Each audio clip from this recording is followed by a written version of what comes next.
বাঁকা চাঁদ উঠেছে পূব আকাশে, ওই খোকা খুকু জোয়ান বুড়ো কই রে সবাই কই।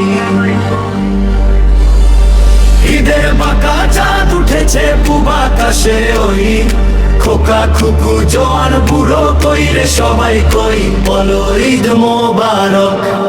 রমজানের সিয়াম শেষে উঠলো শাওয়ালের চাঁদ, ঈদের খুশি পায় যেন সবে খোদার কাছে। এই ফরিয়াদ আনন্দ আর খুশিতে সবাই এক হই। ঈদের বাঁকা চাঁদ উঠেছে পূব আকাশে, ওই খোকা খুকু জোয়ান বুড়ো কই রে সবাই কই। বলো ঈদ মোবারক।